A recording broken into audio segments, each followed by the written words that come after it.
کوئی بالٹی لے لیں، بالٹی میں رکھ کے لکڑیاں جلا لیں، لکڑیاں جلانے کے بعد پھر اس کو رکھ کے اور اس کو کسی دور کھلی جگہ پہ آپ نے رکھنا ہے، اور اس کے اوپر اور نیچے چاروں طرف سے آگ ہونی چاہیے۔ لکڑی جلا کے اس کے اندر رکھ سکتے ہیں، بالٹی کے اندر بھی رکھ کے جلا سکتے ہیں، یا جیسے بھی آپ کو آسانی ہو وہ کر سکتے ہیں آپ۔ تو اس کو آپ نے دور کھلی فضا میں رکھنا ہے، اس کی دھوئیں سے بچنا ہے، دھواں آنکھوں میں پڑے گا تو نقصان ہوگا، تو اس سے آپ نے دور ہٹ جانا۔ جب یہ بالکل ٹھنڈا ہو جائے تو اس کو آپ نے کھول لینا ہے۔ اچھا، آپ کھولیں گے تو وہ جو سنکھیا ہے اس کے جو بخارات ہیں وہ اس پیالے کے مسام سارے بند ہو جائیں گے، اس کے اندر چلا جائے گا اس کا دھواں بن کے، اور اب وہ جو سنکھیا اس کے اندر بچا اس کو گرا دینا ہے۔ اب پھر اس پیالے کو لینا، اب اس کو دوبارہ کسی جگہ پہ رگڑنا نہیں ہے، ورنہ وہ مسام کھل جائیں گے جو سنکھیا نے بند کیے ہوئے ہیں۔ اب آپ نے بالکل گوشت اس کا اتار لینا ہے، جو ایک آپ نے ہڈی لی تھی، لیگ کی ہڈی تھی، اس کو آپ نے بالکل اس پیالے کے اندر بند کر لینا ہے اوپر سے، پھر اسی طرح سے، اور باہر آٹا لگا کے پھر وہ تار لپیٹ دینی ہے۔ وہ سنکھیا جو ہے بیچ میں اس کو ضائع کر دینا ہے، وہ استعمال نہیں کرنا، اس کی ضرورت نہیں ہے، بس اس کی اتنی ضرورت تھی کہ وہ اس کے اندر دھواں بن کے اس کے اندر چلا گیا ہے، مسام اس کے بند ہو گئے ہیں۔ اب وہ خود بخود کیمیائی عمل سے جب اس کا دھواں نکلے گا تو کیمیائی عمل سے یہ ایک تیسرا عمل شروع ہو جائے گا۔ اب اس نے بند کر کے آپ نے پھر اس کو آپ نے 5 کلو اوپلوں کی آگ دینی ہے جی، وہ جیسے بھی آپ دے سکیں۔ تو اس کو پھر سرد ہونے پہ آپ نے کھولنا ہے۔ جب سرد ہونے پہ کھولیں گے تو یہ گرے کلر کا تیار ہو جائے گا کشتا، ٹھیک ہے جی، بالکل۔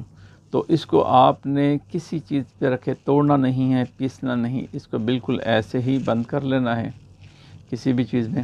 اب کیا کرنا، اب کھانے کا جو طریقہ ہے وہ اس طرح سے سٹارٹ ہوتا ہے۔ اب آپ نے ڈولا مچھلی لینی ہے،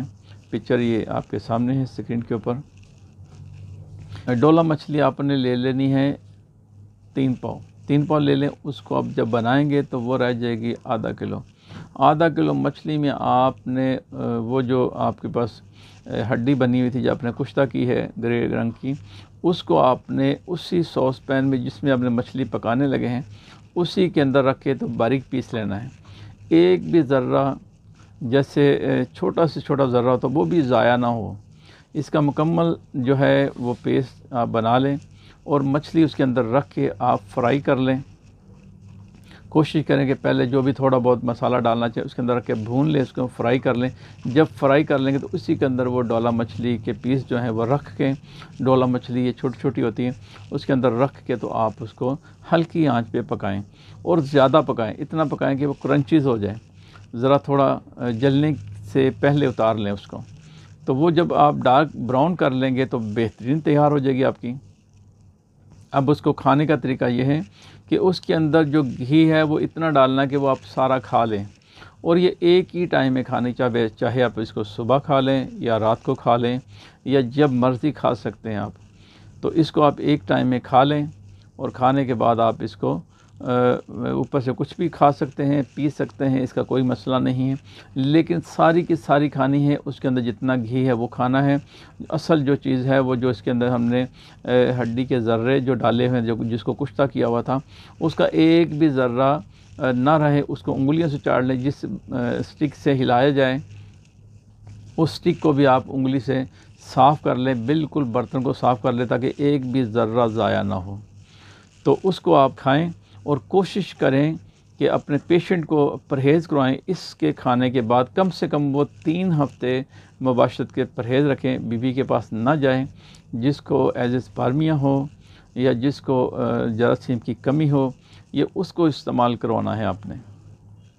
کریں تو انشاءاللہ۔ اور جو نوٹ فرما لیں، جو نوٹ بات ہے وہ یہ ہے کہ اس کے بعد دوسری دفعہ یہ ڈوز نہیں کبھی بھی دینی، ایک ڈوز جس کو دے دی ہے دوبارہ اس کو یہ کبھی بھی نہیں دینی، ٹھیک ہے؟ اگر دیں گے تو پھر اس کے سپرم نیچے آنا شروع ہو جائیں گے، پھر بڑھیں گے نہیں۔ تو کوشش کریں بس ہر بندے کو ایک بار کھلائیں، تو انشاءاللہ اللہ تعالیٰ آپ پہ راضی ہو، اور جب آپ کو شفا ملے تو آپ پیارے پیارے آقا علیہ الصلوۃ والسلام پہ درود و سلام کے تحفے بھیجیں، اور اللہ کی بارگاہ میں شکرانے کے نفل ادا کریں، اللہ آپ پہ راضی ہو، اللہ تعالیٰ میرا اور آپ کا حامی ناصر ہو۔ دعا ہے رب کریم سے کہ اللہ کریم ہمارے معاملات میں آسانیاں اور وسعتیں اور برکتیں عطا فرمائے، آمین یا رب العالمین۔ السلام علیکم ورحمۃ اللہ وبرکاتہ۔